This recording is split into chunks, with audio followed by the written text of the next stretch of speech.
Hi friends. അപ്പോൾ ഇന്ന് ഞാൻ വന്നിട്ടുള്ളത് ഒരു വ്യത്യസ്തമായിട്ടുള്ള ഒരു വീഡിയോ ആയിട്ടാണ് കേട്ടോ. നമ്മുടെ ചാനലിൽ ആദ്യമായിട്ടാണ് ഇങ്ങനെ ഒരു വീഡിയോ വരുന്നത്. അപ്പോൾ ഇത് നമ്മുടെ മുബഷീർ ഡോക്ടറാണ് കേട്ടോ. ഇവിടെ ഫോക്കസ് ഐ സെന്ററിൽ ഞാൻ പറഞ്ഞിട്ടുണ്ട്, പ്രസവ ശുശ്രൂഷയുടെ ഭാഗമായിട്ട് വന്നതാണ് കേട്ടോ. അപ്പോൾ ഡോക്ടറിന്റെ വിസിറ്റും കാര്യങ്ങളൊക്കെ ഉണ്ട് എന്ന് പറഞ്ഞിരുന്നു. അപ്പോൾ ഡോക്ടർ വെച്ചിട്ട് ഒരു വീഡിയോ ചെയ്യാൻ റിക്വസ്റ്റ് വന്നിരുന്നു. അതുപോലെ തന്നെ ഒരുപാട് ഡൗട്ട്സും വന്നിരുന്നു. അപ്പോൾ അതിൽ കുറച്ച് ഡൗട്ട്സ് ഒക്കെ ഒന്ന് പിക്ക് ചെയ്തിട്ട് ഞാൻ റെഡിയാക്കി വെച്ചിട്ടുണ്ട്. നമുക്ക് ഡോക്ടറോട് ചോദിച്ചിട്ട് നോക്കാം. ഞാൻ പറയുന്നതിലേറെ അത് ഡോക്ടർ പറയുമ്പോഴായിരിക്കും കറക്റ്റായിട്ട് വരിക. അപ്പോൾ നമുക്ക് ഡോക്ടറോട് ചോദിച്ചിട്ട് അതുപോലെ തന്നെ ഡോക്ടർ ഇൻട്രൊഡക്ഷൻ പറയുകയാണെങ്കിൽ നന്നായിരുന്നു. ഹലോ ഹായ്, ഞാൻ doctor Mubashir, medical director Focus Eye Centre. ഇവിടെ നോഫ വന്നിട്ടുണ്ടായിരുന്നു സ്വാതന്ത്ര്യ ശുശ്രൂഷക്ക്. നമ്മളുടെ ഹോസ്പിറ്റലിൽ ഏകദേശം ഒരു 10 സ്പെഷ്യാലിറ്റി ക്ലിനിക്സ് നടന്നുകൊണ്ടിരിക്കുന്നുണ്ട്. റൈറ്റ് ഫ്രം ഓർത്തോ മുതൽ ന്യൂറോ കേസസ് മുതൽ അവിടുന്ന് അങ്ങോട്ട് സ്കിൻ കണ്ടീഷൻസ് അങ്ങനെ തുടങ്ങിയിട്ട് ഒട്ടനവധി ക്ലിനിക്സുകൾ ഇവിടെ ഒരുമിച്ച് പോകുന്നുണ്ട്. അതിൻ്റെ കൂടെ തന്നെയാണ് ഇപ്പോൾ നമ്മളൊരു പേഴ്സണൽ കെയർ പ്രോഗ്രാം സ്റ്റാർട്ട് ചെയ്തത്. അപ്പോൾ നല്ല രീതിയിലുള്ള റെസ്പോൺസുകൾ ഈ പേഴ്സണൽ കെയർ പ്രോഗ്രാമിനുണ്ട്. അപ്പോൾ അവിടെ വന്നിട്ട് കുറച്ച് ചോദ്യങ്ങളായിട്ട് ഇങ്ങനെ റെഡിയാക്കി നിൽക്കുന്നുണ്ട്. നോക്കാം നമുക്ക്.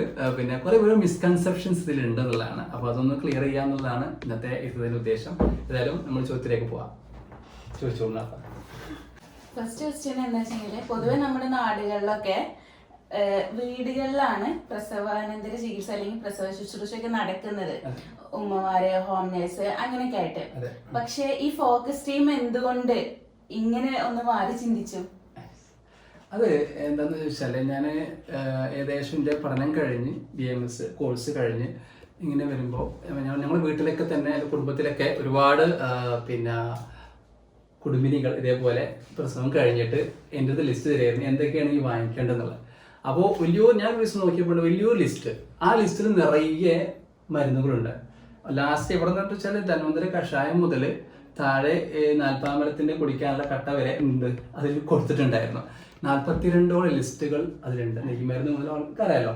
അപ്പോൾ ഈ ലിസ്റ്റുകളൊക്കെ കണ്ടപ്പോൾ തോന്നി, ഇത് എങ്ങനെയാണ് ഒരാൾക്ക് എല്ലാവർക്കും ഈ ലിസ്റ്റ് തന്നെയാണ് പോയിക്കൊണ്ടിരിക്കുന്നത്. ശരിക്കും ഒരു നിലക്കും ഒരു പ്രസവ ശുശ്രൂഷ എന്ന് പറഞ്ഞാൽ, ചികിത്സ എന്ന് പറഞ്ഞാൽ ആയുർവേദം വളരെ കൃത്യമായിട്ട് പറഞ്ഞൊരു പ്രോട്ടോകോൾ ഉണ്ട്. അത് തന്നെ ഓരോ അവസ്ഥക്കനുസരിച്ചാണ് ചികിത്സകൾ നിശ്ചയിച്ചിട്ടുള്ളത്. ഓരോ രോഗികൾക്കും ഓരോ പ്രസവിച്ച സ്ത്രീകൾക്ക് അവരുടെ പ്രകൃതിക്കനുസരിച്ചുള്ള ചികിത്സയും മരുന്നാണ് നിശ്ചയിച്ചിട്ടുള്ളത്. ഡയറ്റ് വരെ അങ്ങനെയാണ്. എല്ലാവർക്കും ഒരേ ഡയറ്റ് അല്ല, അത് ഒരേ മെഡിസിൻ അല്ല, ഒരേ ചികിത്സയുമല്ല.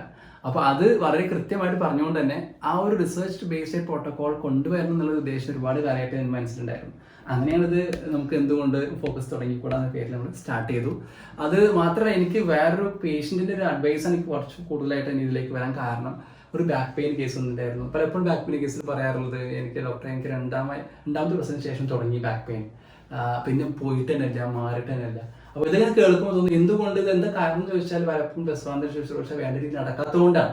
അപ്പോൾ അത് എന്തായാലും നമുക്ക് നല്ല രീതിയിലുള്ള ട്രീറ്റ്മെൻറ്റ് കൊടുക്കണം, എന്നാൽ പിന്നെ ഇങ്ങനത്തെയുള്ള കേസുകൾ വരാതിരിക്കുമല്ലോ എന്നുകൊണ്ടാണ് ഈ ഒരു ട്രീറ്റ്മെന്റിലേക്കും പ്ലാനിലേക്കും മാറി ചിന്തിച്ചത്. പ്രഗ്നൻസി അതുപോലെ തന്നെ ഡെലിവറി, ഈ 2 സംഭവങ്ങൾക്ക് ശേഷം എന്തൊക്കെ മാറ്റങ്ങളാണ് നമ്മുടെ ബോഡികളിൽ ഉണ്ടാവുന്നത്? അത് ഓവർകം ചെയ്യാൻ എന്തൊക്കെ ട്രീറ്റ്മെന്റ്സ് ആണ് ഇവിടെ ഉള്ളത്? അതെ, പ്രഗ്നൻസി എടുത്തു കഴിഞ്ഞാൽ ഒരുപാട് മാറ്റങ്ങളാണ് ശരീരത്തിൽ സംഭവിക്കുന്നത്. അത് എവിടെ നിന്ന് വെച്ചാൽ ഗർഭാശയം മുതൽ തുടങ്ങുകയാണ്. ഗർഭാശയം ഏകദേശം നമുക്കൊരു പിയർ ഷേപ്ഡ് ആയിരിക്കും. നമ്മുടെ സബർജലിന്റെ ഒരു സൈസ് ഉണ്ടല്ലോ, ആ സൈസിലാണ് യൂട്രസ് ഉണ്ടായിരിക്കുക. ഈ സൈസിൽ നിന്ന് ആ ഗർഭാശയം വളർന്ന് അവസാനത്തെ മന്തിലേക്ക് എത്തുമ്പോഴേക്കും ഒരു 5 മാസമൊക്കെ എത്തുമ്പോൾ ഏകദേശം ഒരു തണ്ണിമത്തൻ്റെ സൈസിലേക്ക് വരികയും പിന്നെ ഒന്നും കൂടി ഒരു ഏകദേശം ഇവിടെ നിന്ന് ഇത് പെൽവിക് ലെവലിൽ കിടക്കുന്ന യൂട്രസ്, അതായത് ഗർഭാശയം ഏറ്റവും താഴെ കിടക്കുന്ന ഗർഭാശയം വളർന്ന് ഏകദേശം ഈ നെഞ്ചിന്റെ കൂടിന്റെ ഇത്രത്തോളം തീം വളർന്നു വരും. അപ്പൊ ഇത്രയും അത് എക്സ്പാൻഡ് ചെയ്ത് വരുമ്പോൾ ഇത് തിരിച്ച് പഴയ വരയ്പത്തിലേക്ക് പോവാന്നുള്ളത് വളരെ അത്യാവശ്യമാണ്. ഓക്കെ, ഇൻവല്യൂഷൻ നടക്കണം. രണ്ടാമത്തെ ഒരു മാറ്റം എന്ന് പറയുന്നത് ബോണിലാണ്, അതായത് നമ്മൾ നട്ടലിൽ സംഭവിക്കുന്ന വെച്ചാൽ നട്ടലിലെ ഗർഭാശയം ശിശു വളർന്നു വരുന്ന സമയത്ത് ആ നട്ടലിലെ വളവ് കൂടും. സാധാരണയുള്ള വളവ് ഉണ്ടാവും, ഈ വളവ് ഒന്നും കൂടി മുന്നിലേക്ക് വളർന്നു വരും. മാത്രമല്ല പെൽവിക് ഓർഗൻ, ഈ ഇവിടെ കാണുന്ന എല്ല്, ഈ എല്ലിന്റെ നമ്മൾ ഈ പെൽവിക് ഗേർഡ് എന്ന് പറയുന്ന ഇടുപ്പല്ല് എന്താണെന്ന് വെച്ചാൽ എക്സ്പാൻഡ് ചെയ്യും. സാധാരണ നട്ടല് മുമ്പിലേക്ക് വളഞ്ഞു വരികയും ഇത് എക്സ്പാൻഡ് ചെയ്യുകയും ചെയ്യും. മാത്രമല്ല പെൽവിക് ടിൽറ്റ് എന്ന് പറയും, ഇവിടെ ഒന്നുകൂടെ മുമ്പിലേക്ക് തള്ളി വരും. അപ്പോൾ ഈ ആന്റീരിയർ പെൽവിക് ടിൽട്ട് ഈ പറയുന്ന 2 സംഗതികളാണ് കൂടുതലായിട്ട് ഈ കണ്ടീഷൻസിൽ സംഭവിക്കുന്നത്. അതുകൊണ്ട് തന്നെ ഇത് തിരിച്ച് പഴയ രൂപത്തിലേക്ക് മാറിയില്ലെങ്കിൽ എന്ത് ഉണ്ടാവും, ബാക്ക് പെയിൻസും മറ്റു കാര്യങ്ങളായിട്ട് വന്നുകൊണ്ടിരിക്കും. മാത്രമല്ല മസ്കുലർ ലെവലിൽ ഇതിന്റെ മാറ്റങ്ങൾ ഉണ്ടാവും. മസ്കുലർ വളരെ എന്താവും വെച്ചാൽ അതിൻ്റെ ഒരു സ്ട്രെങ്ത്, അതിൻ്റെ ഒരു മസിൽ നന്നായിട്ട് എക്സ്പാൻഡ് ചെയ്തത് കൊണ്ടും മസിലിൻ്റെ ഒരു സ്ട്രെച്ച് നന്നായിട്ട് അനുഭവിക്കുന്നതുകൊണ്ടും മസിൽ ഉണ്ടാകുന്ന ഒരു വീക്ക്നെസ് അതിൽ ഉണ്ടായിരിക്കും. അപ്പോൾ ഇതൊക്കെ തിരിച്ച് പഴയ രൂപത്തിലേക്ക് വരണമെങ്കിൽ ശരിയായ രൂപത്തിൽ ശുശ്രൂഷ വേണം. മാത്രമല്ല വെരിക്കോസ് വെയിൻസ് അതൊരു വലിയ ഇഷ്യൂ ആണ്. വെരിക്കോസ് വെയിൻസ് പലപ്പോഴും വന്നിട്ട് അതേപോലെ തുടങ്ങിയിട്ട് ഇതേപോലെ ഒന്നും ചെയ്യാൻ പറ്റാത്തൊരവസ്ഥയിലേക്ക് എത്തിപ്പെടാറില്ല. അതൊക്കെ തന്നെ ഇതിലൂടെ റിക്കൂപ്പ് ചെയ്യാൻ പറ്റും എന്നുള്ളതാണ്. പിന്നെ വണ്ണം കൂടുന്ന അവസ്ഥ, ഒബിസിറ്റി, ഈ പ്രസവത്തിന് ശേഷം ഉണ്ടാകുന്ന വണ്ണം കൂടുതൽ പലപ്പോഴും ഇതേപോലെ പറയാറുണ്ട്. 2-ാം ദിവസത്തിന് ശേഷം 3-ാം ദിവസത്തിന് ശേഷം വണ്ണം കൂടി കഴിഞ്ഞാൽ തിരിച്ച് മടങ്ങാൻ വളരെ ബുദ്ധിമുട്ട് വരാറുണ്ട്. ഈ കേസുകളിൽ തന്നെ ശരിയായ രൂപത്തിൽ ഡയറ്റ് പാറ്റേണും ട്രീറ്റ്മെന്റ് ഒക്കെ കൊടുക്കുകയാണെങ്കിൽ നല്ല രൂപത്തിലേക്ക് നമുക്ക് തിരിച്ചു കൊണ്ടുവരാൻ പറ്റും. പിന്നെ ഇതിന് ശേഷം ഒരു അഡ്വൈസ് ഉണ്ട്, ഈ ചികിത്സ കഴിയുന്നത് മാത്രമല്ല ഇത് തുടർച്ചയായിട്ട് കൊണ്ടുപോകേണ്ട ഒരു പ്ലാനാണ്. പ്രസവം കഴിഞ്ഞ് ശരിക്കും 1.5 മാസമാണ് ശരിക്കും ഒരു പോസ്റ്റ്നാറ്റൽ കെയർ പ്രോഗ്രാം എന്ന് പറയുന്നത്. ഈ 1.5 മാസം വളരെ ശ്രദ്ധയോട് കൂടി കൊണ്ടുപോവുകയും അതിന് ശേഷം ഒരു 6 മാസം അതിൻ്റെ ഒരു കണ്ടിന്യൂഷൻ എന്ന പേരിൽ ശ്രദ്ധിക്കേണ്ടതായിട്ട് കുറേ നിർദ്ദേശങ്ങളുണ്ട്. അതുകൂടി പാലിക്കുകയാണെങ്കിലാണ് പലപ്പോഴും ഇത് പൂർണ്ണമായിട്ടും പഴയ അവസ്ഥയിലേക്ക് എത്തുക എന്നുള്ളതാണ്. പിന്നെ ഉണ്ടാവുന്നത് ഒരുപാട് നീർക്കെട്ടുകളാണ്. കണ്ടിട്ടുണ്ടാവും, പ്രസവമൊക്കെ കഴിഞ്ഞ് 2 മാസം ഇവിടെ നിങ്ങളുടെ തരിപ്പുണ്ട് എന്ന് പറഞ്ഞിട്ട് വരുന്ന ഒരുപാട് കണ്ടീഷൻസ് ഉണ്ട്. ഇവിടെ നിന്ന് തരിപ്പ്, ഇവിടെ നിന്ന് അങ്ങോട്ട് ഒരു മരിപ്പ് പോലെ തോന്നുക, അങ്ങനത്തെ ഒരുപാട് നീർക്കെട്ടുകൾ ശരീരത്തിലുണ്ടാവും. ഈ നീർക്കെട്ടുകളൊക്കെ തന്നെ ഈ പറയുന്ന ചികിത്സയിലൂടെ നമുക്ക് നന്നായിട്ട് റിഡ്യൂസ് ചെയ്ത് കൊണ്ടുവരാൻ പറ്റും. മാത്രമല്ല പിന്നെ സംഭവിക്കുക എന്താ വെച്ചാൽ ഈ കേസുകളൊക്കെ ഉണ്ടെങ്കിലും മാത്രമേ സ്കിന്നിൽ വരുന്ന ഈ സ്ട്രെച്ച് മാർക്സ്. അപ്പോൾ ഇത്രയും മാറ്റങ്ങളൊക്കെ ഈ രൂപത്തിൽ ചികിത്സയും കാര്യങ്ങളും ചെയ്യുകയാണെങ്കിൽ ശാസ്ത്രീയമായി തന്നെ അതിൻ്റെ പ്രോട്ടോകോൾ കൊണ്ടുപോവുകയാണെങ്കിൽ നല്ല രീതിയിൽ അതിനെ കുറച്ച് കൊണ്ടുവരാൻ സാധിക്കും. അപ്പൊ ഇങ്ങനെയൊക്കെയാണെങ്കിൽ പ്രസവം കഴിഞ്ഞ് എത്രാമത്തെ ദിവസം മുതലായി ഇവിടുത്തെ ട്രീറ്റ്മെന്റ് തുടങ്ങണം? അതുപോലെ തന്നെ പ്രസവം തന്നെ ആയിരിക്കില്ല, ചിലർക്ക് സിസേറിയൻ ആയിരിക്കും. അങ്ങനെയാണെങ്കിൽ അവർക്ക് എത്രാമത്തെ ദിവസം മുതലാണ് ഇവിടുത്തെ ട്രീറ്റ്മെന്റ് തുടങ്ങുന്നത്? അതായത് പ്രസവം നോർമൽ ഡെലിവറി ആണെങ്കിൽ ഏകദേശം 3 ദിവസം മുതൽ നമുക്ക് എന്ത് ചെയ്യാം, ട്രീറ്റ്മെന്റ് സ്റ്റാർട്ട് ചെയ്യാം. അവർ ഹോസ്പിറ്റലിൽ ഡിസ്ചാർജ് ചെയ്ത് നേരിട്ട് എന്ത് ചെയ്യാൻ പറ്റും, ഇങ്ങോട്ട് വന്നിട്ട് നമുക്ക് ട്രീറ്റ്മെന്റ് സ്റ്റാർട്ട് ചെയ്യാൻ പറ്റും. രണ്ടാമത്തെ ഒരു കേസ് എന്ന് പറഞ്ഞാൽ സിസേറിയൻ ഡെലിവറി ആണ്. നമ്മൾ ഒരു 5 ദിവസം ഹോസ്പിറ്റൽ സ്റ്റേ ഉണ്ടാവും. അത് കഴിഞ്ഞ് 7th ഡേ മുതൽ നമുക്ക് ട്രീറ്റ്മെന്റ് സ്റ്റാർട്ട് ചെയ്യാൻ പറ്റും. ഇനി പ്രീടേം ഡെലിവറി ആണെങ്കിൽ, അതായത് നേരത്തെ പ്രസവിക്കുക, ചില ബർത്ത് വെയിറ്റ് വളരെ കുറഞ്ഞു പോവുക, അങ്ങനത്തെ കേസാണെങ്കിൽ 2 ആഴ്ച നമുക്ക് കഴിഞ്ഞിട്ടാണ് നമ്മൾ ട്രീറ്റ്മെന്റ് സ്റ്റാർട്ട് ചെയ്യുന്നത്. അപ്പോൾ 3 ദിവസം ആണ് നോർമൽ ഡെലിവറി. സിസേറിയൻ ഡെലിവറി ആണെങ്കിൽ 7 ദിവസം. പ്രീടേം ഡെലിവറി ആണെങ്കിൽ നേരത്തെ പ്രസവിക്കുന്ന കേസ് ആണെങ്കിൽ 2 ആഴ്ച. നമ്മള് സബ്സ്ക്രൈബർ ഒരുപാട് പേര് ചോദിച്ച ക്വസ്റ്റ്യൻ ആണ് കേട്ടോ. സബ്സ്ക്രൈബേഴ്സിൽ പൊതുവെ വിദേശത്ത് നിൽക്കുന്നവർക്ക് ഈ ഒരു പ്രസവ ശുശ്രൂഷ, അതായത് അവർ മെയിനായിട്ട് ഉദ്ദേശിക്കുന്നുണ്ടാവും മസാജും കാര്യങ്ങളൊക്കെയാണ്, ആ ഒരു ട്രീറ്റ്മെന്റ് ഒന്നും കറക്റ്റ് ആയിട്ട് കിട്ടുന്നില്ല. അപ്പൊ അങ്ങനെയെങ്കിൽ അവർ നാട്ടിലേക്ക് വന്ന ശേഷം ആ സമയത്ത് ആവില്ല, ചിലപ്പോൾ 6 മാസമായിരിക്കും, ചിലപ്പോൾ 1 വർഷത്തെ ഗ്യാപ്പ് ഒക്കെ ആയിട്ടുണ്ടാവും. അങ്ങനെ അവർ വന്നാല് ഇവിടെ അവർക്ക് കൊടുക്കാൻ പറ്റിയ ട്രീറ്റ്മെന്റ്സ് ഉണ്ടോ? തീർച്ചയായിട്ടും ഉണ്ട്. അതായത് പല കേസുകൾ ഈ ഗൾഫിന്റെ പോലെ കേസുകൾ വരാറുണ്ട്, ചെയ്തിട്ടില്ല എന്ന് പറഞ്ഞിട്ട്. അപ്പൊ അങ്ങനത്തെ കേസുകൾക്കൊക്കെ തന്നെ നമുക്ക് ട്രീറ്റ്മെന്റ് അവരുടെ കണ്ടീഷൻ അനുസരിച്ച്, അതായത് ഇപ്പോ നേരത്തെ പോസ്റ്റ്നാറ്റൽ കെയർ ചെയ്യുന്ന ട്രീറ്റ്മെന്റ് അതേ ട്രീറ്റ്മെന്റ് ചെയ്യേണ്ട ആവശ്യമില്ല. അവരുടെ കണ്ടീഷൻസ് കുറച്ച് ബെറ്റർ ആയിട്ടുണ്ടാവും. അപ്പോൾ അത് നോക്കിയിട്ട് അവസ്ഥക്കനുസരിച്ച് ശരിക്കും നല്ല ട്രീറ്റ്മെന്റുകൾ നമുക്ക് കൊടുക്കാൻ പറ്റും. പഞ്ചകർമ്മ ചികിത്സയിൽപ്പെട്ട ഒരുപാട് ചികിത്സകൾ ഇതിൽ പറഞ്ഞിട്ടുണ്ട്. സോ അവർക്ക് ഇതേപോലെ റീഹാബിലിറ്റേഷൻ ചെയ്ത്, അതായത് ആയുർവേദ ട്രീറ്റ്മെന്റും വിത്ത് ഫിസിയോതെറാപ്പി അടക്കമുള്ള ട്രീറ്റ്മെന്റുകൾ ചെയ്താൽ നല്ല രീതിയിലുള്ള റെസ്പോൺസ് അവർക്ക് കിട്ടും. അപ്പൊ ഇനി ആരും അങ്ങനെ ടെൻഷൻ അടിക്കൊന്നും വേണ്ടട്ടോ, നേരെ ഇങ്ങോട്ട് പോന്നോളോണ്ടി. വയറ് കുറക്കാന് അര കെട്ടുന്ന ഒരു ഇതുണ്ടല്ലോ, അര നോർമൽ കെട്ടലല്ല, നോട്ട് ദ പോയിന്റ്, വലിഞ്ഞു മുറുക്കി കെട്ടുക. അപ്പൊ അതുകൊണ്ട് വല്ല പ്രയോജനം ഉണ്ടോ? പിന്നെ അതുപോലെ തന്നെ അത് എത്രത്തോളം മുറുക്കണം, കെട്ടുകയാണെങ്കിൽ തന്നെ അത് എത്രത്തോളാണ്? പിന്നെ അര മുറുക്കി എന്ന ഒരു കാരണം കൊണ്ടാണോ വയറ് കുറയുന്നത്? നമ്മൾ പൊതുവെ പറയാ വയറ് കുറയണം എന്നുള്ള ആ ഒരു പേരിലാണ് അര മുറുക്കുന്നത്. അതിനെ ബേസ് ചെയ്തിട്ട് എന്താ പറയാനുള്ളത്? ഒരുപാട് പേരുടെ ഒരു ഡൗട്ടാണ് ഇതൊക്കെ. ഈ അര മുറുക്കുന്നത് കൊണ്ട് ഒരിക്കലും വയറ് കുറയില്ല കേട്ടോ, വയറ് കുറയില്ല. പക്ഷെ ഈ വയറ് ചാടുന്ന ഒരു അവസ്ഥ ഉണ്ടല്ലോ, അതായത് മസിൽസ് ഒക്കെ റിലാക്സ്ഡ് ആയിട്ട് കിടക്കുന്ന അവസ്ഥ പറഞ്ഞല്ലോ. ഈ റിലാക്സ്ഡ് അവസ്ഥ കിടക്കുന്ന സമയത്ത് ഉള്ളിലുള്ള കണ്ടന്റുകൾ കുറച്ചുകൂടെ എന്ത് ചെയ്യും, തള്ളി വരാൻ സാധ്യതയുണ്ട്. അതുകൊണ്ടാണ് ഇത് ബൈൻഡിങ് പറയാൻ കാരണം, അതായത് കെട്ടി വെക്കണം എന്ന് പറയാൻ കാരണം. പിന്നെ രണ്ടാമത്തെ സംഗതി യൂട്രസിന് ഇൻവല്യൂഷൻ കുറച്ചുകൂടെ സഹായിക്കുന്നുണ്ട്. യൂട്രസ് ഒന്നുകൂടി ചുരുങ്ങാൻ സഹായിക്കും.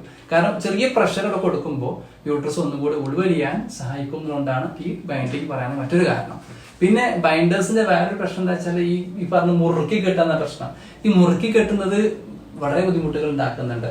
അതായത് ചെയ്യേണ്ടത് എന്താണെന്ന് വെച്ചാൽ ശരിക്കും അബ്ഡോമിനൽ ബ്രീത്തിങ് ഉണ്ട്. നമുക്ക് 2 ബ്രീത്തിങ് ഉണ്ട്, ലങ് ബ്രീത്തിങ് ഉണ്ട്, അബ്ഡോമിനൽ ബ്രീത്തിങ് ഉണ്ട്. ശരിക്കും വയറ് ശരിക്കും പൊങ്ങി വരും, അറിയാലോ, നമ്മൾ ബ്രീത്ത് ചെയ്യുന്ന സമയത്ത് വയറ് പൊങ്ങി വരും, താഴ്ന്നു പോകും. ഈ അബ്ഡോമിനൽ ബ്രീത്തിങ്ങിനെ ഒരിക്കലും തടസ്സപ്പെടുത്താത്ത രീതിയിലായിരിക്കണം ഇതിന്റെ കെട്ട് വരേണ്ടത്. അപ്പൊ ആ രീതിയിലുള്ള കെട്ടാണ് ഇവിടെ. അബ്ഡോമിനൽ ബ്രീത്തിങ് വളരെ ഈസി ആയിട്ട് ചെയ്യാവുന്ന ഒരു അവസ്ഥയിലേക്കാണ് കെട്ട് വരേണ്ടത്. ഇത് ഉദ്ദേശിക്കുന്നതേ ഉള്ളൂ പ്രിവെൻഷൻ ആണ്, അങ്ങോട്ട് പോകാതിരിക്കാനുള്ള തടസ്സം ഉണ്ടാക്കുക എന്നുള്ളതാണ് ഇതിന്റെ ഒരു പ്ലാൻ. അതായത് നമുക്ക് കംഫർട്ട് ആവണ അതുവരെ കെട്ടിയാൽ മതി, അല്ലാതെ വരിഞ്ഞു മുറുക്കി കെട്ടിയിട്ട് ഞാൻ ബുദ്ധിമുട്ടുണ്ട് കേട്ടോ. പിന്നെ ഈ ഒരു നമ്മൾ പൊതുവെ തുണി കൊണ്ടാണല്ലോ കെട്ടുക, അതിന് പകരമായിട്ട് ഇൻഷേപ്പ് പോലുള്ളതൊക്കെ ഉപയോഗിക്കാൻ പറ്റുമോ ചോദിച്ചിട്ടുണ്ട്. ഒരു കുഴപ്പമില്ല, ധാരാളം ഉപയോഗിക്കാം. നമ്മള് വരിഞ്ഞു മുറുക്കി ഇത് കെട്ടുന്ന സമയത്ത് ശ്രദ്ധിക്കേണ്ട എന്താണെന്ന് വെച്ചാല് നമ്മൾ ഈ സാധാരണ ഗതിയിൽ കെട്ടുമ്പോ ഈ പെൽവിക് വേൾഡ് കൂടി ചേർത്ത് കെട്ടും. അതായത് നമ്മളെ ഓരയുടെ ഇടുപ്പല് കൂടി ചേർത്തിട്ട് വരിഞ്ഞ് കെട്ടുമ്പോഴാണ് കറക്റ്റ് ഇതേ പാക്ക് ചെയ്ത് നിൽക്കുക. പല അബ്ഡോമിനൽ ബാൻഡേഴ്സും എന്തെയില്ല, ഈ പെൽവിക്ക് ചിലപ്പം മിസ്സായി പോകാറുണ്ട്. അത് മിസ്സാവുമ്പോൾ നമ്മൾ ശരിക്കും അതുകൂടി കൂട്ടിയായിരിക്കണം അബ്ഡോമിനൽ ബാൻഡിങ് വേണ്ടി വരിക. അപ്പൊ എപ്പോഴും കെട്ടുമ്പോൾ ശ്രദ്ധിക്കേണ്ടത് പെൽവിക് വേൾഡിലും, അതായത് ഈ ഇടുപ്പല് കൂടി ചേർത്ത് കെട്ടുന്ന രീതിയിലായിരിക്കണം കെട്ട് വരുന്നത്. അതായത് ഇൻഷേപ്പ് എന്ന് പറഞ്ഞാല് ഒരു നോർമൽ ബാൻഡേജ് പോലെയാണ്, പക്ഷെ അതിന്റെ കൂട്ടത്തിൽ തന്നെ ഒപ്പം ഒരു കെട്ട് വരുന്ന ഒരു ടൈപ്പ് ഉണ്ട്. അങ്ങനെ ആവുമ്പോ ഒന്നും കൂടെ നന്നായിരിക്കും എന്നുള്ളതാണ് അല്ലെ. ചൂടുവെള്ളത്തിലില്ലേ കുളി നല്ലത് തന്നെയാണ് നമ്മൾ പ്രസവിച്ച് കിടക്കുന്ന ശേഷം. പക്ഷേ നമ്മൾ പൊതുവെ നാട്ടിൻപുറങ്ങളിലൊക്കെ ചെയ്യുന്നത് എന്താ വെച്ചാൽ നല്ല തിളച്ച ആവി പാറുന്ന വെള്ളം കോരിങ്ങാണ്ട് ഇങ്ങനെ സ്പ്രേ ഇങ്ങനെയാണ് എറിയാണ്. ആ ഒരു കാര്യത്തോട് എന്താണ് പറയേണ്ടത്? എത്രത്തോളം തിളച്ച വെള്ളം, അതായത് ചൂട് കൂടി എന്നതുകൊണ്ട് വലിയ പ്രയോജനം ഉണ്ടോ? പൊള്ളുകന്നല്ലാതെ അതെന്താ സംഭവം? അതെ, ഈ പറഞ്ഞ ആവി പാർന്ന ചൂടുവെള്ളം സ്പ്രേ ചെയ്യുന്ന രീതി അത് ഞാൻ ഇതുവരെ കേട്ടിട്ടുണ്ട് കേട്ടോ. പിന്നെ അത് ഇതേപോലെ വളരെ അശാസ്ത്രീയമാണ്, അതിന്റെ ആവശ്യമേ ഇല്ല. ശരിക്കും പറഞ്ഞാല് ഒരു നേരിയ ചൂടുവെള്ളം, സഹിക്കാവുന്ന ചൂടുവെള്ളം അതിന്റെ ആവശ്യമുള്ളൂ. അതിന് 2 ഗുണങ്ങളാണ്. ഒന്ന്, മസിൽസിന്റെ ആ ഒരു റിലാക്സിറ്റിനെ കുറക്കാൻ വേണ്ടിയിട്ടും. രണ്ടാമത്തെ ഒരു കണ്ടീഷൻ എന്ന് പറഞ്ഞാല് അവിടേക്ക് ബ്ലഡ് സർക്കുലേഷൻ ഒന്നുകൂടി ഇംപ്രൂവ് ചെയ്യാനാണ് ഈ പറയുന്ന ഈ ചൂടുവെള്ളത്തിന്റെ പ്രയോഗം. അത് ഈ പറഞ്ഞ പോലെ ഈ പറഞ്ഞ ചൂടുവെള്ളത്തിന്റെ ആവശ്യമില്ല. ഒരു സാധാരണ കംഫർട്ടുള്ള ഈ പറഞ്ഞ പോലെ വളരെ ഈസി ആയിട്ട് നമുക്ക് ഒഴിച്ച് കുളിക്കാവുന്ന രീതിയിലുള്ള ചൂടുവെള്ളം നല്ലത്. ഏറ്റവും നല്ലത് അതിലും 4 ചേർന്ന വെള്ളമായിരിക്കും. പിന്നെ പ്രസവിച്ച് ശേഷമുള്ള റെസ്റ്റ്, അതിനെ കുറിച്ച് എന്താ പറയാനുള്ളത്? നമ്മള് ഇപ്പൊ അലോപ്പതി ഡോക്ടേഴ്സ് ഒക്കെ പറയുന്നു വല്ലാതെ കിടക്കരുത്, നടക്കണം, ചെറിയ അതായത് കുട്ടിയുടെ കാര്യങ്ങളെങ്കിലും നമ്മൾ തന്നെ നോക്കണം എന്നൊക്കെ അലോപ്പതി ഡോക്ടേഴ്സ് പറയുന്നു. പക്ഷെ വീട്ടുകാർ പറയുന്നു 24 hours മലർന്ന് കിടക്കണം, ഭക്ഷണം കഴിക്കാന് ബാത്റൂമിൽ പോകാനൊന്നല്ലാതെ എണീക്കാൻ പാടില്ല, ചെരിഞ്ഞ് കിടക്കാൻ പാടില്ല, അങ്ങനെയുള്ള ഇത്. അതായത് 2 പേരും 2 രീതിയിലാണ് പറയുന്നത്. ഇത് വല്ലാതെ കൺഫ്യൂഷൻ ആക്കുന്നുണ്ട്. അപ്പോ ആ ഒരു റെസ്റ്റ് റൂട്ടീനെ കുറിച്ചിട്ടൊന്ന് പറഞ്ഞുതരാമോ? ഈ റെസ്റ്റിന്റെ കാര്യത്തില് പറയുകയാണെങ്കിൽ ഏകദേശം നമ്മള് പ്രസവം കഴിഞ്ഞ് 2 ആഴ്ച വരെ ഒരു മോഡറേറ്റ് റെസ്റ്റ് പീരീഡ് വേണം എന്നുള്ളതാണ്. മോഡറേറ്റ് റെസ്റ്റ് പീരീഡ് എന്തായാലും വേണം. അത് കംപ്ലീറ്റ് ബെഡ് റെസ്റ്റ് അല്ല. ഈ പറഞ്ഞ പോലെ ചെറിയ അതായത് പിന്നെ റുട്ടീൻ ആയിട്ടുള്ള കാര്യങ്ങൾ നമ്മൾ ചെയ്യേണ്ടതായ കാര്യങ്ങൾ നമുക്ക് എന്ത് ചെയ്യാം, ആ റൂമിലുമായി ബന്ധപ്പെട്ട് കുട്ടിയുമായി ബന്ധപ്പെട്ട കാര്യങ്ങൾ ചെയ്യാം. പക്ഷേ അമിതമായി കുമ്പിടുകയോ നിവരുകയോ ചെയ്യാതിരിക്കുക. അതേപോലെ ഇരുത്തം കൂടുതൽ ഇരിക്കാതിരിക്കുക. കാരണം കൂടുതൽ ഇരിക്കുന്ന സമയത്ത് ഈ മസിൽസ് ഒക്കെ ഭയങ്കര റിലാക്സ്ഡ് ചെയ്ത് നിൽക്കുന്ന സമയത്ത് ബാക്ക് പെയിൻ വരാൻ സാധ്യതയുണ്ട്. അതുകൊണ്ട് അങ്ങനെയുള്ള ഈ കൂടുതൽ ഇരുത്തം ഒഴിവാക്കുക എന്നുള്ളതാണ്. അത് നടത്തം തന്നെ ഒരു ചെറിയ രൂപത്തിൽ നടക്കാം, ഒരു 10 മിനിറ്റ് ഒക്കെ നടക്കാം രാവിലെ വൈകുന്നേരമൊക്കെ. ഫ്ലാറ്റ് സർഫേസിൽ കയറ്റി ഇറങ്ങാൻ സ്റ്റെപ്പ് കയറി ഇറങ്ങുന്നത് ഒഴിവാക്കണം. ഇങ്ങനെയുള്ള മോഡറേറ്റ് ആയിട്ടുള്ള റെസ്റ്റ് 2 weeks പോവാം. 2 ആഴ്ചക്ക് ശേഷം ശരിക്കും പറഞ്ഞാൽ കുറച്ചുകൂടി മിനിമൽ റെസ്റ്റേ വേണ്ട ആവശ്യമുള്ളൂ. അതായത് ഒന്നുകൂടെ നമ്മൾ അടുക്കളയിൽ ചെറിയ ജോലികളൊക്കെ എടുക്കാം, ചായ ഉണ്ടാക്കാം, മറ്റേ ചെറിയ ഭക്ഷണങ്ങളൊക്കെ പദാർത്ഥം ഉണ്ടാക്കുന്നതിന് കുഴപ്പമൊന്നുമില്ല. ഈ പറഞ്ഞ പോലെ മുമ്പിലേക്ക് ഫോർവേഡ് ബെൻഡിങ്ങും മുമ്പിലേക്ക് കുമ്പിടുന്ന നിവരുന്നതൊക്കെ ഒന്ന് ശ്രദ്ധിക്കണം. സ്റ്റെപ്പ് കയറി ഇറങ്ങാൻ ശ്രദ്ധിക്കണം. അതുപോലെ തന്നെ വെയിറ്റ് എടുക്കുന്നത് നല്ലോണം ശ്രദ്ധിക്കണം. പിന്നെ നമ്മുടെ നാടുകളിൽ പൊതുവെ പ്രസവിച്ച് കിടക്കുന്ന സ്ത്രീകളോട് പറയുന്ന കുറച്ച് കാര്യങ്ങളുണ്ട്.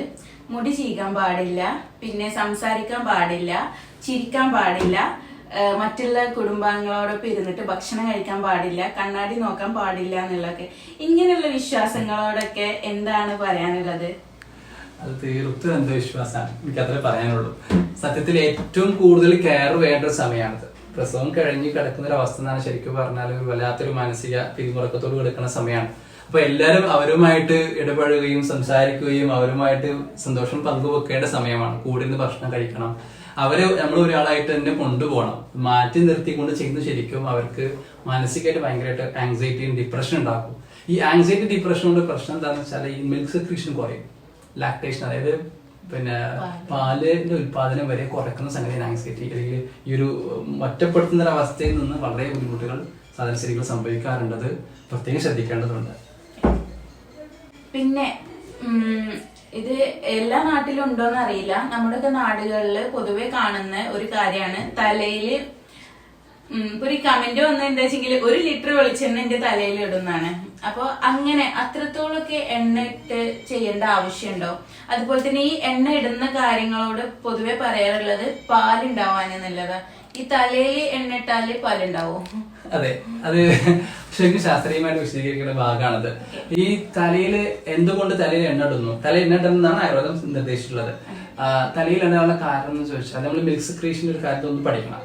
മിൽക്ക്, അതായത് പാല് ഉത്പാദിപ്പിക്കപ്പെടുന്നത് എങ്ങനെയെന്ന് ചോദിച്ചാല് നമ്മുടെ ശരീരത്തിലെ തലച്ചോറുള്ള ബ്രെയിനിലുള്ള താഴെയുള്ള ഹൈപ്പോതലാമസിന്റെ ഏരിയ ഉണ്ട്. അതിന് താഴെ 2 മുന്തിരിച്ചോള പോലത്തെ ഒരു ഗ്ലാൻഡ് ഉണ്ട്, ഗ്രന്ഥിയുണ്ട്. അതിന് പിറ്റ്യൂട്ടറി എന്ന് പറയാം. ഈ പിറ്റ്യൂട്ടറി ഗ്ലാൻഡ് നിന്നാണ് പ്രൊലാക്റ്റിൻ എന്നുള്ള ഹോർമോൺ സെക്രീറ്റ് ചെയ്യുന്നത്. ഈ പ്രൊലാക്റ്റിൻ ഹോർമോൺ സെക്രീറ്റ് ചെയ്യുന്നത് ഗർഭ അവസ്ഥയിൽ തുടങ്ങുന്നുണ്ട്. പക്ഷെ എന്ത് ചെയ്യും, ഈ പ്രൊജസ്ട്രോൺ നേരത്തെ ഗർഭസ്ഥ സ്ത്രീകളിൽ പ്രൊജസ്ട്രോൺ ഹോർമോൺ വളരെ അളവ് കൂടുതലായിരിക്കും.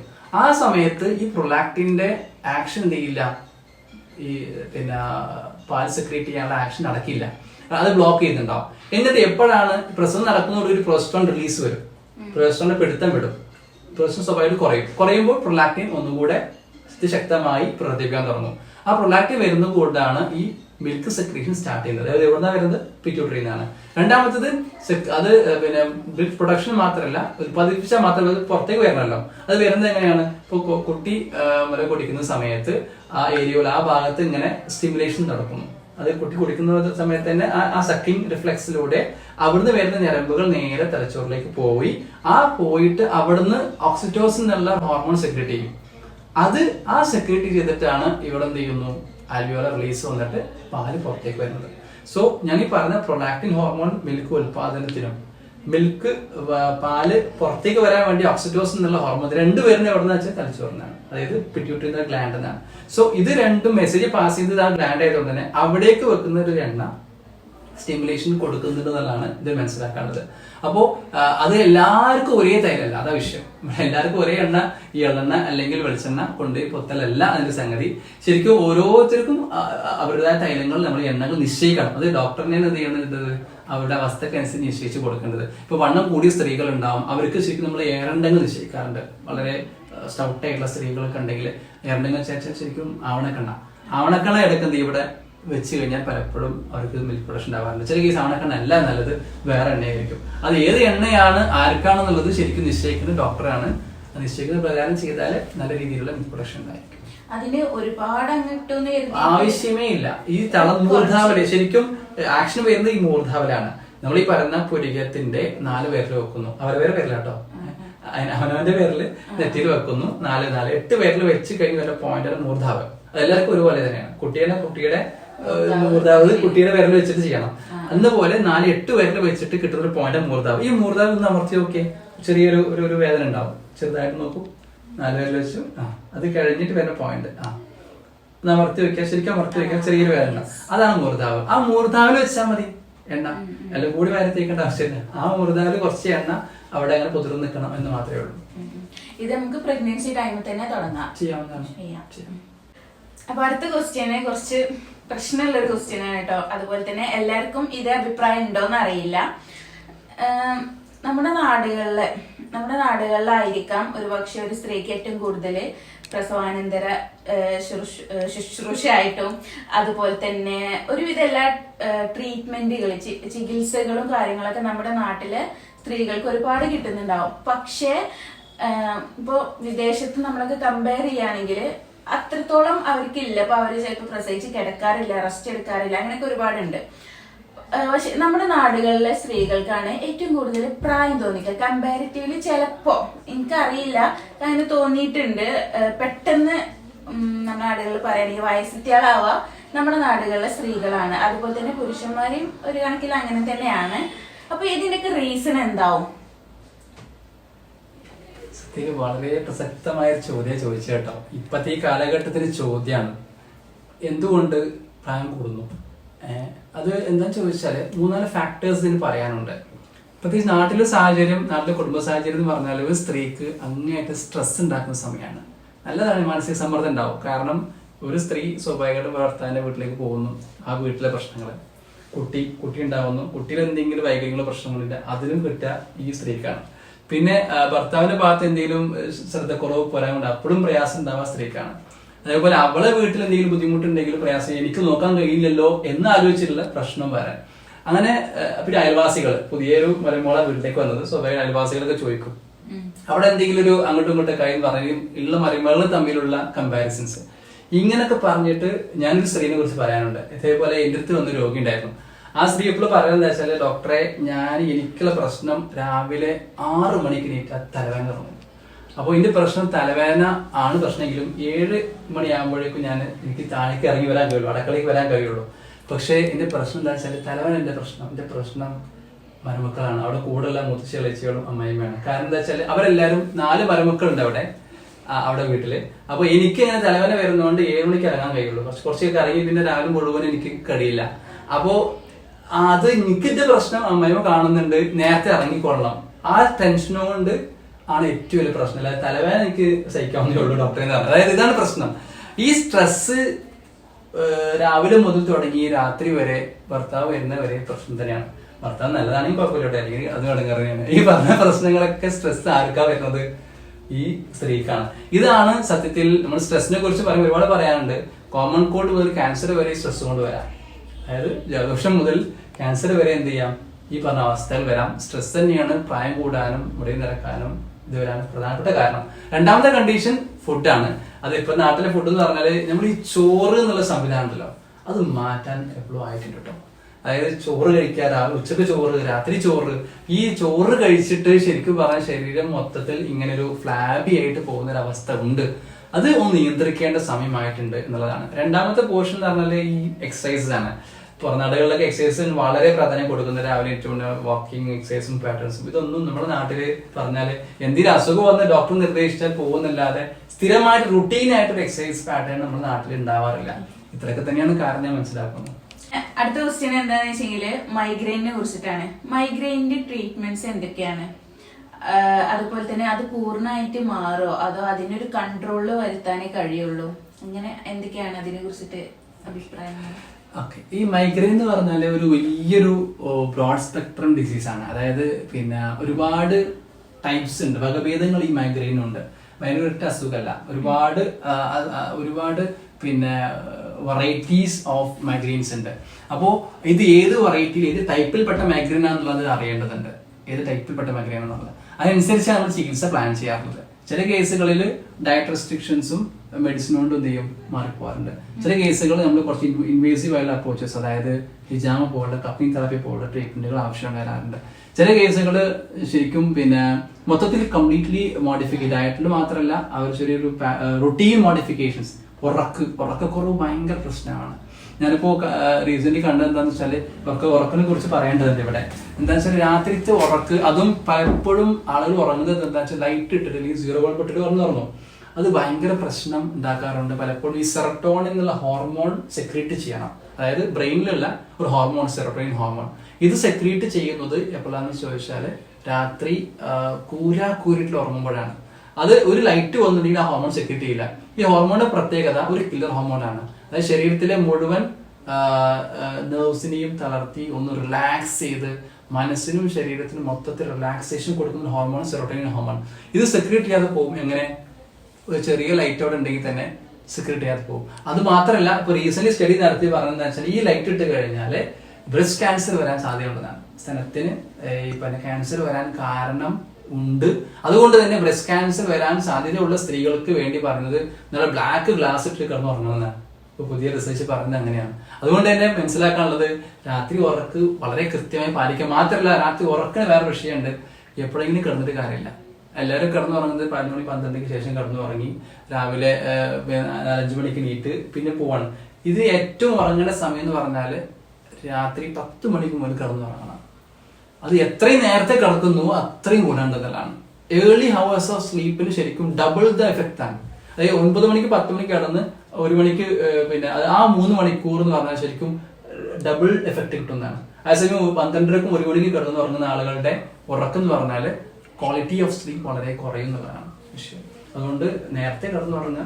ഇത് മൈഗ്രെയിനെ സഹായിക്കും. മാത്രമല്ല മൈഗ്രെയിൻ ഈ പറഞ്ഞ പോലെ ട്രീറ്റ്മെന്റുകൾ എന്ന് പറഞ്ഞാൽ ഓരോ കണ്ടീഷൻ സ്പെസിഫിക് ആയിട്ട് മനസ്സിലാക്കിയ ട്രീറ്റ്മെന്റുകളാണ് നമ്മൾ നിർദ്ദേശിക്കാറുള്ളത്. അപ്പോ അതിന് അഡ്മിറ്റ് ആവുക അങ്ങനെ ഒക്കെ ആവശ്യം വരുമോ? എല്ലാ കേസിലും ആവശ്യം വരാറില്ല. അതേ പറഞ്ഞ ടൈപ്പിനനുസരിച്ചാണ്. ചില കേസുകളിൽ അഡ്മിഷൻസ് വരാറുണ്ട്. ചിലപ്പോൾ നമ്മൾ പഞ്ചർമ ചികിത്സയിൽ പറഞ്ഞ പോലെ കുറച്ച് നെയ്യൊക്കെ സേവിപ്പിച്ച് ഛർദ്ദിപ്പിച്ചതിന് ശേഷം ഈ വയറിളക്കിന് ശേഷം നമ്മൾ ട്രീറ്റ്മെന്റ് ചെയ്യാറുണ്ട്. അങ്ങനെ ഓരോ കണ്ടീഷൻ സ്പെസിഫിക് ആണ് ഈ മൈഗ്രെയിന്റെ ട്രീറ്റ്മെന്റിനെ കുറിച്ച് പറയാനുള്ളത്. അപ്പോ ഒരുവിധം നിങ്ങൾ ചോദിച്ച ക്വസ്റ്റ്യൻസ് അതുപോലെ തന്നെ എന്റെ മനസ്സിലുണ്ടായിരുന്ന ക്വസ്റ്റ്യൻസും കൂടെ ഒന്ന് മിക്സ്ഡ് ആക്കിയിട്ടാണ് ഇപ്പൊ ഡോക്ടറോട് ചോദിച്ചിട്ടുള്ളത്.